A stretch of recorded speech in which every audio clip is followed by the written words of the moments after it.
Rajasthan youth icon award जो कि government of Rajasthan का जो राजस्थान यूथ बोर्ड है उसकी तरफ से दिया जाएगा। इसके लिए जो फॉर्म है वो आप भर सकते हो। अभी जो आप ये वीडियो देख रहे हो ये राजस्थान यूथ आइकन अवार्ड का पार्ट 2 एपिसोड 2 वीडियो है। इससे पहले इसका एक video already skilled youth Gurukul के इस चैनल के ऊपर अपलोड कर दिया गया है। उस वीडियो में इसकी डिटेल्ड गाइडलाइंस है, मार्गदर्शिका है, किन किन को ये अवार्ड मिलेगा, कौन कौन इसमें अप्लाई कर सकते हैं। इसमें अप्लाई करना निःशुल्क है और वो वीडियो का लिंक जो है वो नीचे डिस्क्रिप्शन में आपको मिल जाएगा। इस वीडियो में अप्लाई करने से पहले आपको वो डिटेल्ड वीडियो देखना ज़रूरी है। आप जब youthboard.rajasthan.gov.in की वेबसाइट पर आते हैं तो आपको ये कुछ इंटरफेस यहाँ दिखाई देता है। इस वीडियो में हम आपको ऑनलाइन कैसे अप्लाई करना है उसके बारे में जानने वाले हैं और डिटेल में जानेंगे। जब आप इस वेबसाइट पे आते हो तो यहाँ 3 पैरेलल लाइंस बनी हुई है। लेफ्ट हैंड साइड पे आपको इनके ऊपर टैप करना है। टैप करने के बाद ये इंटरफेस ओपन होता है। यहाँ पर आपको युवा महोत्सव 2024-25 के ऊपर टैप कर देना है।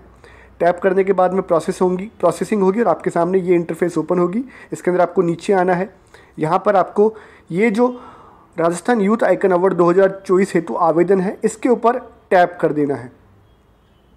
टैप करने के बाद में प्रोसेसिंग होगी और प्रोसेसिंग के बाद में आपके सामने ये इंटरफेस ओपन होगी। यहाँ पर आपको करते हुए स्क्रीन को 1 बाय 1 धीरे धीरे ऊपर जाना है। अभी आपके सामने राजस्थान यूथ आइकन अवार्ड 2024-25 का जो ऑनलाइन एप्लीकेशन फॉर्म है वो आ चुका है। आप ये फॉर्म जो है वो अपने नज़दीकी ई मित्र की सहायता से भी भर सकते हैं। आप जब इस पे आते हैं तो यहाँ हाई सिटीजन लिखा हुआ है, application format for Rajasthan youth icon awards. ये ऑनलाइन भरा जाएगा, ऑफलाइन नहीं भरा जाएगा।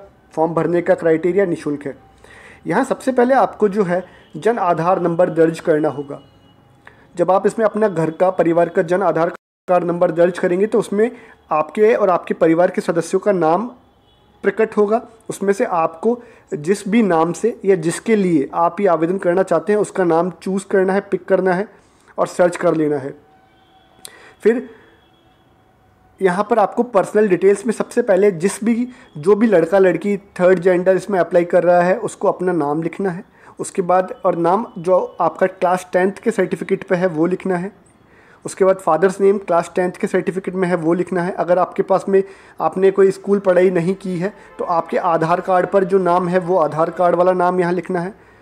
पिता का नाम जो आधार कार्ड पर है वो लिख देना है। उसके बाद आपको आपकी माता का नाम लिखना है। डेट ऑफ बर्थ लिखनी है। उसके बाद आपको आपकी जो वैवाहिक स्थिति है, आप सिंगल हैं, मैरिड हैं, परित्यक्ता हैं या तलाकशुदा हैं या विधवा है, वो यहाँ भरना है। उसके बाद आपको आपका मोबाइल नंबर लिखना है। ध्यान रखिएगा आपका मोबाइल नंबर अभी संचालन में होना चाहिए।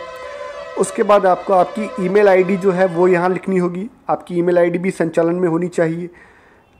ध्यान रखिएगा जो रेड स्टार बना हुआ है वो कॉलम आपको भरना ही भरना है, उसे खाली नहीं छोड़ सकते।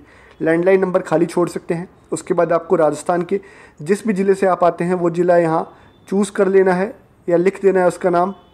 उसके बाद आपको आपका पता यहाँ लिखना है या जो पता आप है वो लिख देंगे। उसके बाद आपको आपका पिन कोड यहाँ लिखना है। अदर डिटेल्स में आपको अगर यहाँ फ़ोटो अपलोड करने के लिए मांगी जाती है तो आपको फ़ोटो भी अपलोड करनी होगी। हाईएस्ट एजुकेशन के अंदर अगर आप पढ़े लिखे हैं तो आपने जो भी हाईएस्ट एजुकेशन में पीजी कर रखा है या ग्रेजुएशन कर रखा है या हायर सेकेंडरी है या 10th है या 5th है या आप निरक्षर हो, तो अगर आप निरक्षर भी हो या आपने पढ़ाई नहीं कर रखी है और आपने बहुत ऊंची पढ़ाई कर रखी है तो भी आप इसमें अप्लाई कर सकते हैं। शिक्षा की कोई बाध्यता नहीं है। उसके बाद आपको आपका ऑक्यूपेशन या व्यवसाय देखना है।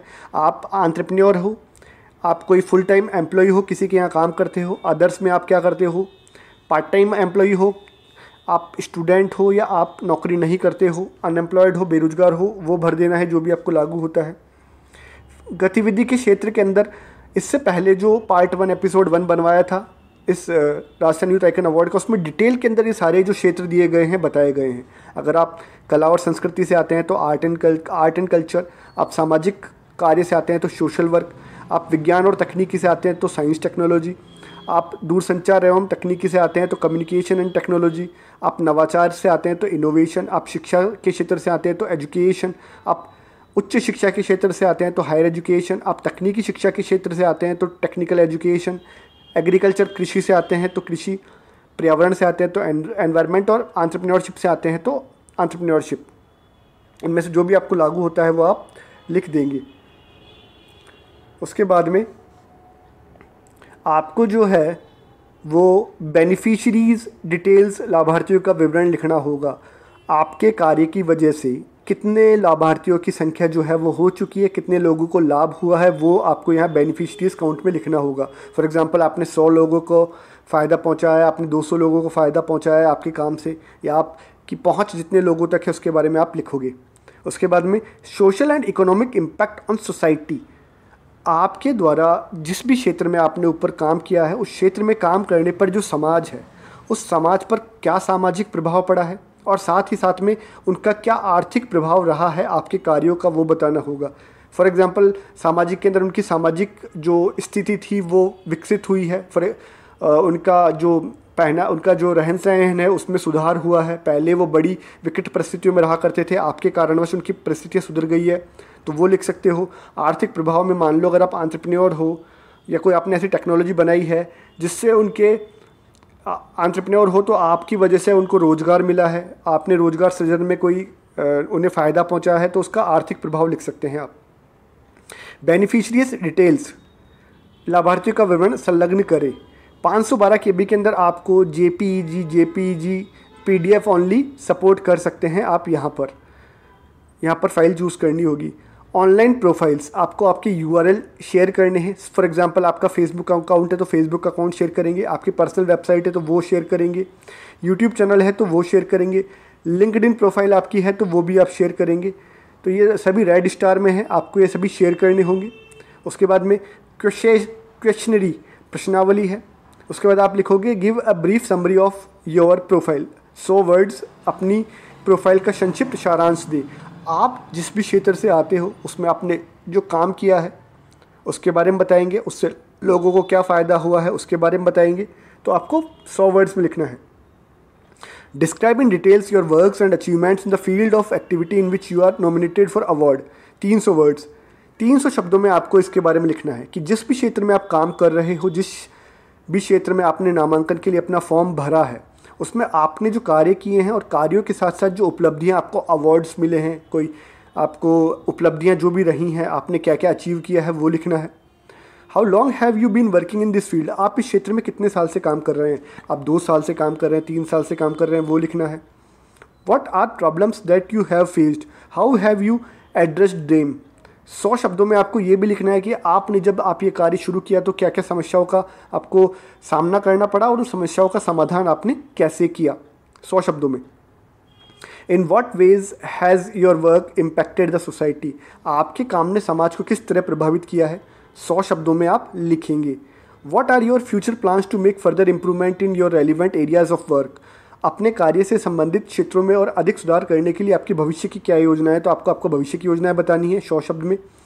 If you have been covered by any national/regional newspaper और TV चैनल और any other social media channel, please upload the link to same or the relevant files. If there is anything else you want to let us know that can substantiable your application, please mention it.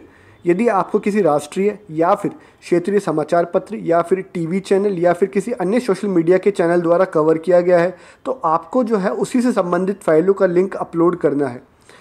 अगर आपको किसी TV में, newspaper में दिखाया गया है तो आपको उसका लिंक यहाँ शेयर कर देना है जो आप हमें बताना चाहते हैं। इसके अलावा भी अगर कोई ऐसी बात है जो आप इन्हें बताना चाहते हैं जिससे कि आपके आवेदन को प्रश्न किया जा सकता है और कोई डिटेल आप देना चाहते हैं तो उसका उल्लेख यहाँ कर सकते हैं।